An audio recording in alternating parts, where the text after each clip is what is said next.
Our next speaker is Dr. Michael Sughrue. Dr. Sughrue is a neurosurgeon at Columbia University and also the co-founder of Omniscient. And today he'll talk to us about Connectome and how we made a product out of some technology. So now for something completely different. So I'm always a big fan of not taking cold to Newcastle, and don't give a lecture when people in the room know a lot more about the topic than you do.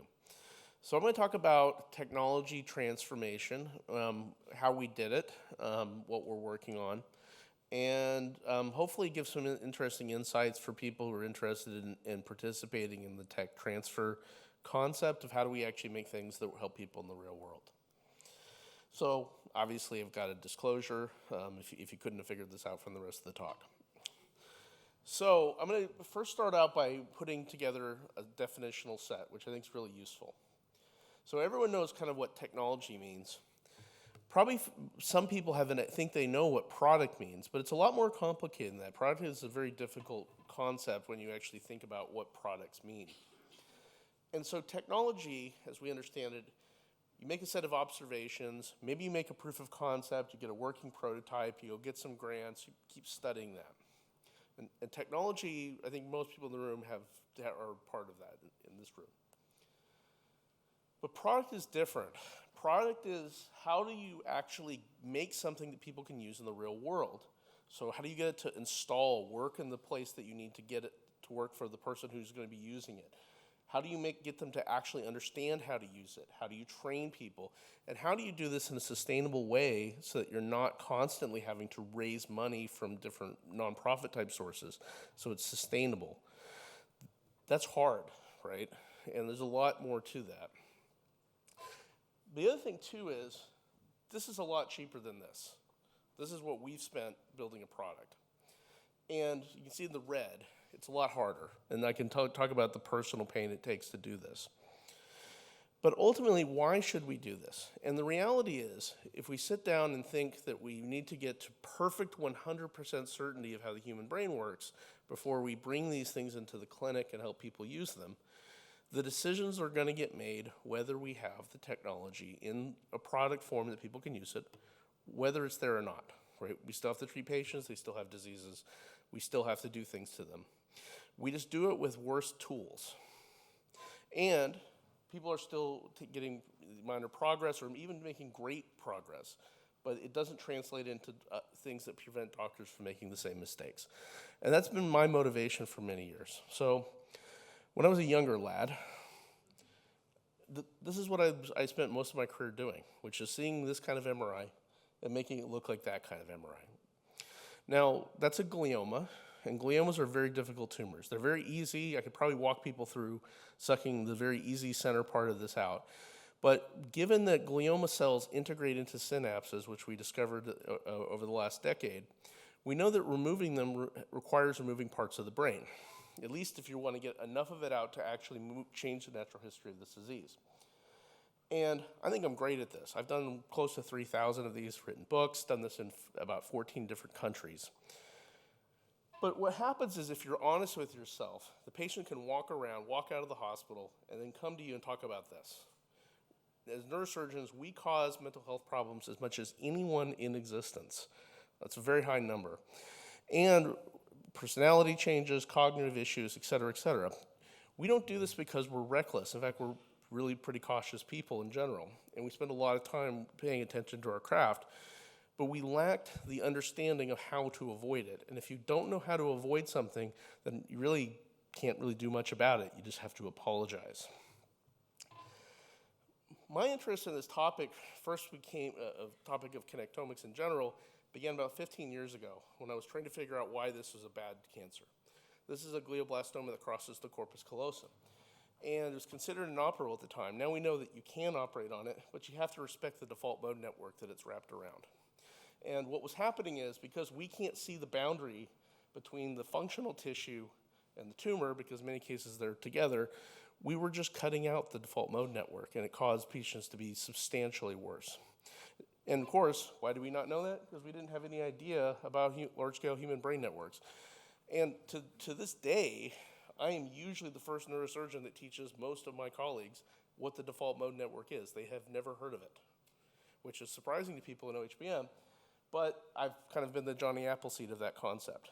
I learned about it and was shocked that I didn't know about it because I thought UCSF was a really good training program. But it wasn't really known to neurosurgery in general. And this is what happens when groups and organizations don't share information, is that one group it's self-evident, the other group it's novel science that's on the fringe. So many years ago, I decided to start to rectify this and take the kind of things that people were doing at this meeting and translate it into something that we could actually use as neurosurgeons. Because I didn't want to keep causing this problem. And so I did a lot of stuff with meta-analysis. And what we really wanted to say is you can be imprecise if you're going to go publish a paper in a journal and say, well, it's on the cingulate. But for us, we have to be really precise because I'm going to actually cut the cingulate. I have to know here or here. That matters. So we got really detailed, granular, using modern anatomy, coordinate-based meta-analysis. And that's what the reviewers all told us about that, which was great. But what we really wanted to focus on is how do we get this information and think differently about how to cut a tumor like this out, make it look like a hole like this, and have the patient be in as good of a shape as possible given the fact they walked in the door like that.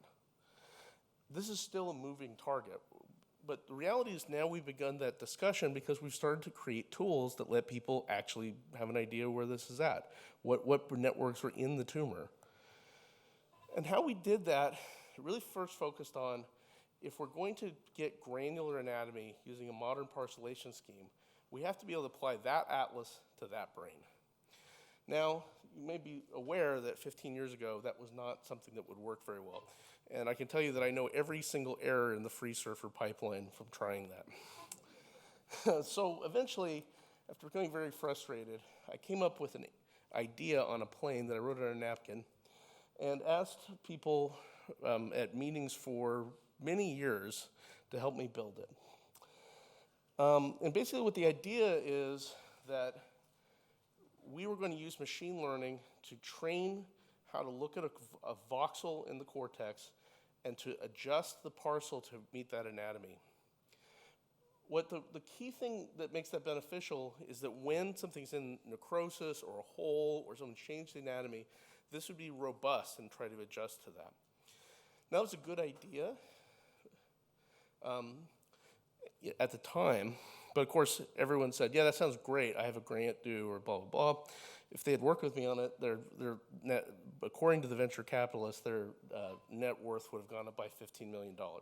So, it's worth discussing things with people. The point of it is, the model works pretty well. And so, this is actually the very first time we ever ran this. And what you can see, if you look in the upper right, we've removed a part of the frontal lobe. This is a very bad glioblastoma. I didn't even reoperate on this. The insula is shifted forward, but the ML was able to find where structures had moved in a pretty plausible way. More importantly, we've now done many, many cases with this, and it represents reality pretty closely, according to surgeons who've actually used this in awake cases. But we were just happy that it actually managed to handle a brain like this. So I met this guy who's a machine learning engineer who happened to have a PhD in neuroscience. After 863 pitches, we raised enough money to take this company into existence. And we hired our first employee, brought them in the office in March 2020. So that was great timing, as usual. But what you can see is this, and this is what I want to highlight in the technology to product. This is V-1, right? So it has a lot of the features that, a viewer, et cetera, but this isn't really a product. And it's not a product because it doesn't meet the needs of the customers that we're actually going to. It doesn't meet the surgeon's needs, the hospital needs. This isn't cyber secure, et cetera. This is where the money goes. So really spending time with people saying, how do we help them understand how to use this correctly? How do we get to where the hospital will let us put this in here because we're not going to put a hole in the firewall? How do we make sure that we're cyber secure and have all the audits done? FDA clearance, that we don't get hacked. We have telemetry, meaning that if something crashes, we can figure out why it crashed in Massachusetts, right? Having automated testing, so we can't have crashes and bugs and things that cause problems because that can be a recall. And having CICDs so that when we push, commits, that it doesn't take down the software that's being used all over the United States. All of that stuff is industry stuff. You can't really get an NIH grant to do this kind of work. And then, oh, by the way, traveling around the United States, teaching everyone what the default mode network means. So in 2022, that's how many days I spent sleeping in a bed other than my own. It's a lot of work. But what we got for all this, we think, is a really good, usable and bulletproof software that A, doesn't crash, B, handles all the cybersecurity end-to-end, requires no one to process anything, and is very, very knowledge-rich. So for example, we can click an object and export it to an image guidance in all sorts of forms. And interfacing with lots of different modalities. Now, I could spend a whole hour on this. I'm not going to go talk about all the benefits of this, but the more important thing is we can get it onto surgical image guidance platforms in the operating room in a way the hospital let us do this. And what this allowed us to do is to have what I wanted all along, which was 2 sticks and a ball with 2 balls and a stick that showed me where the language system is, what I need to not cut, which is what surgeons wanted, right? More importantly, we can navigate this in the way that we're actually doing these surgeries and avoid that. Now, we've added to this. This is actually a really old paper. But we've also started to build communities of people where this is actually a recent meeting. And while we organize these meetings, we don't dictate what people say at them. They can talk about anything they want as long as it's about connectomics and how to use it clinically. So people can talk about the research, et cetera, et cetera. We've been neurosurgery heavy originally. We're branching into other fields now as we're starting to expand outward. And we're currently at 83 hospitals in the United States. That's growing, given we have system-wide agreements. We actually won the South by Southwest Award for Best AI Product, not just medical product, but all AI. And we've done 13,000 cases. So when I say that our tools are accurate, we've actually battle tested them in the real world. But more importantly, we're trying to expand out in ways that we build strong relationships with hospitals to solve problems. And really those problems are about knowledge. Smarter doctors make better decisions. We also recently got, just as a back thing, you can say that you've met the person who actually argued the FDA into letting resting state fMRI through as a medical product. I did that for 12 hours. You're welcome, everyone. So finally, what we started to think about is connectomics, because it is really fundamentally about how the brain works at the level of complexity and scale necessary to explain, particularly when we talk about higher cognitive functions. We view ourselves as beginning as an ecosystem of how a lot of neurological devices can start to work better with how doctors make decisions. We've recently put LLMs into our tools. The goal of those LLMs are to replace doctors. It's actually to help people use our tool, which is really complicated. So helping people find which one of the tools is of interest to their particular problem. But I think really my goal has always been the same thing, which is I sat at OHBM many years ago and said, I'm not the expert here. There's a lot of people who know more about Granger causality and many other technical things than I do. And I don't think I know everything with the science, but what I think I'm really right about is that we have to get the best ideas into patients quicker than we're doing now. Because ultimately, otherwise, you have someone like me in someone's brain who has no other guidance other than the force. So I don't think that's really the best way to take care of patients. And I think what we need to start doing is working together with industry and academia to really move this along where we can start to get some of these tools into the real world and see how good they are. And really turn technology into products. Thanks, everyone.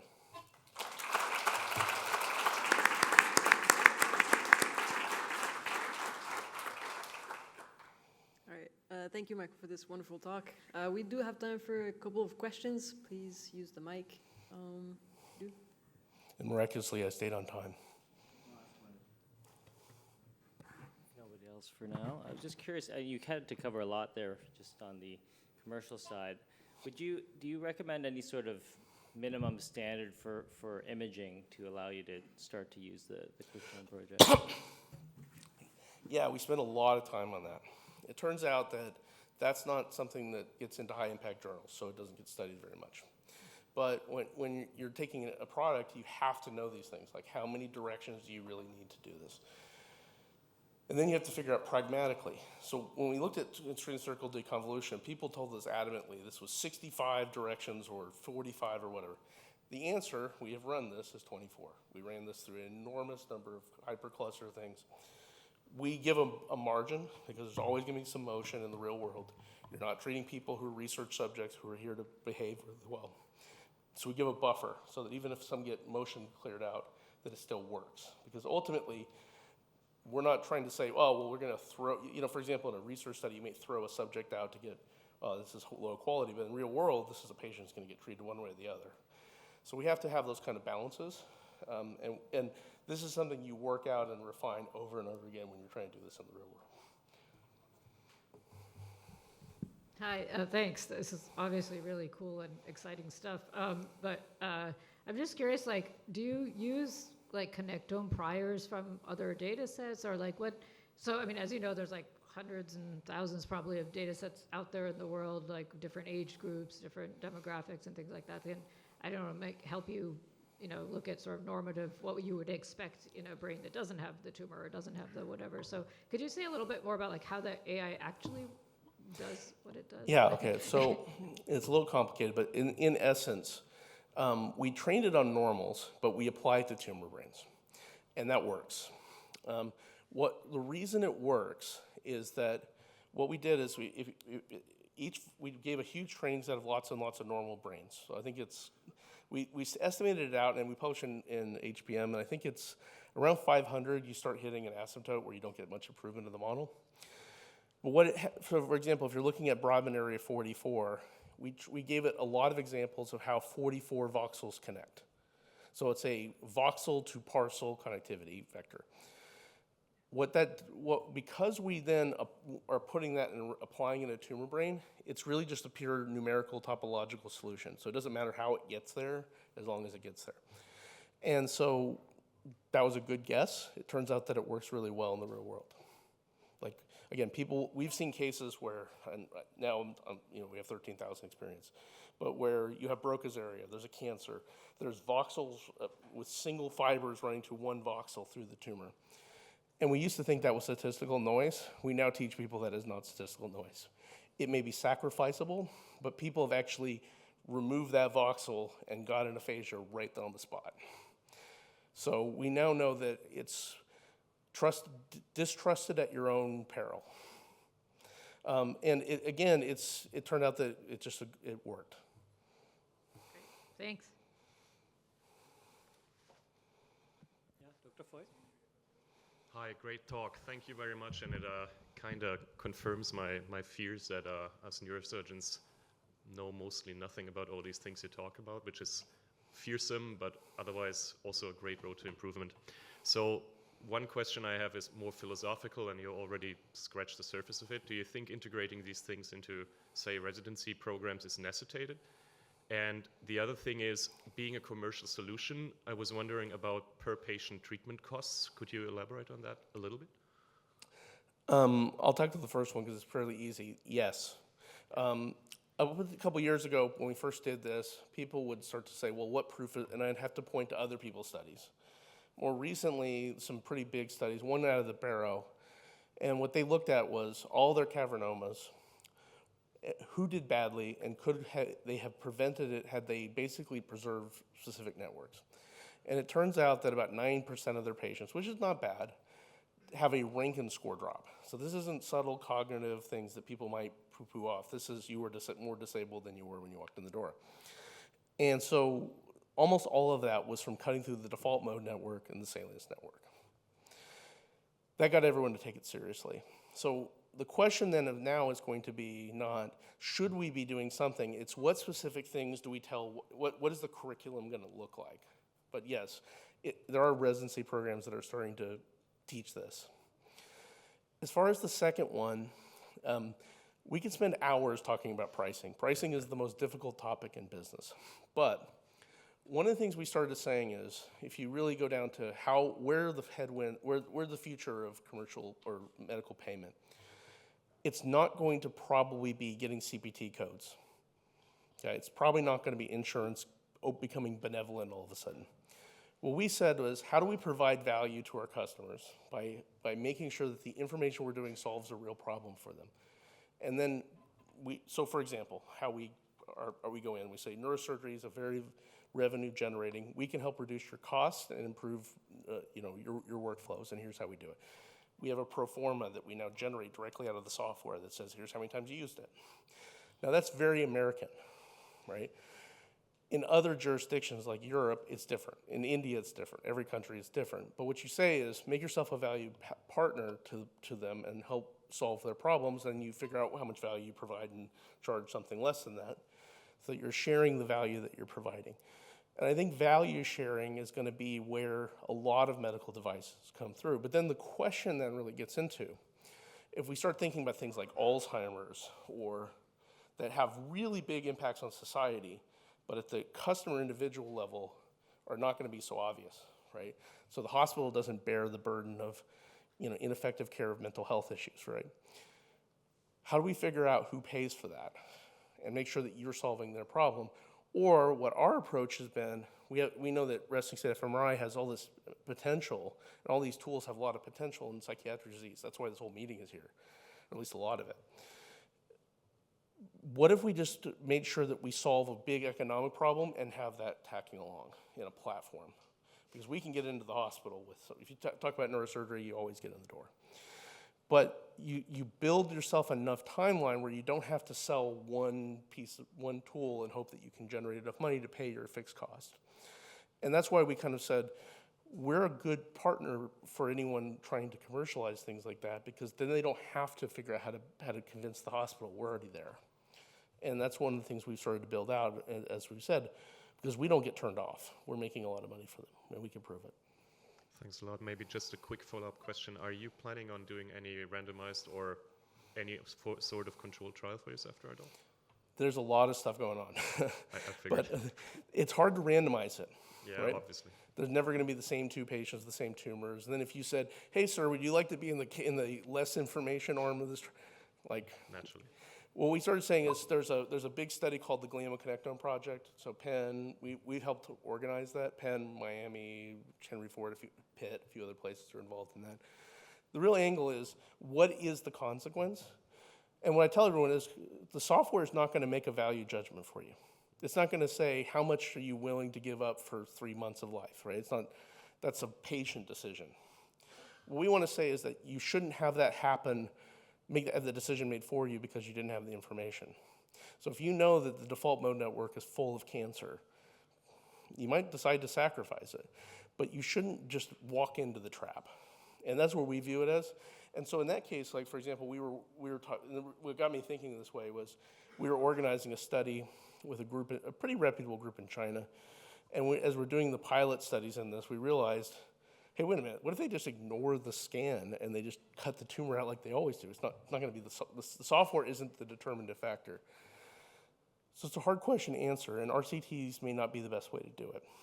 In stroke, we actually are doing some trials right now with different things with the University of Buffalo and a few other places. So I take this offline. There's a huge amount of stuff going on. Good stuff. Thank you. Yeah. Thanks very much for your talk. It was really interesting. As methods developers, if we are putting together tools that we're testing and presenting in places like OHBM, how difficult is it to translate a piece of software that we've written sort of in the context of academia to something which actually gets used as a product? Does any of that code that we wrote in the beginning actually end up on the production line, or does it get completely taken apart and have to be put together again to meet sort of regulations? Yeah, so this is actually, I used to have a slide on this in the original version of this, and I took it out because I was worried I was going to go over time. So here's the way to think about the difference, the delta between what goes onto GitHub in a box on supplemental materials on a paper and this. So what you're doing is what our data scientists do. So they get something to work. It's really interesting, but it's slow. They don't use the loops the right way. They don't use this hardware the right way. The next thing it does is we pass it on to an engineer, software engineer, who doesn't care what the code does. They Dockerize it, speed it up, eliminate loops or parallelize it in certain ways. Then they build it into an architecture to run it as efficiently as possible. Then there's an automated test suite that's built underneath that, a front end. It has to talk to the UX, UI correctly. That UX, UI has to be tested on the actual people. So the FDA requires us to do usability testing on at least 15 people. who are users and say, well, could we make this better? Do they know what this button means, et cetera, et cetera? That's good. We want to do that anyway. And then we have to go on and figure out, well, how do I explain this to people? What is this doing? And how am I going to train my staff to be able to go out in the world and talk to some doctor in North Carolina about this? So it's a lot of gap. But the answer is, if you start with that, usually what we have to do, there's a mandate we have called IEC 60304, and it has ways to incorporate code from the outside. Usually it's a code line review. The software engineers do that pretty quick. But so yeah, there's a gap between it. But yes, no, if you build something, it can be put into a productionization suite if it's been built correctly. And that's what we had to think about is, how do we make it to where we can take anyone's code and turn it into software within a reasonable period of time? But as you can see, it's a big delta. Cool. Thanks very much. Thank you very much for this lovely discussion, Michael.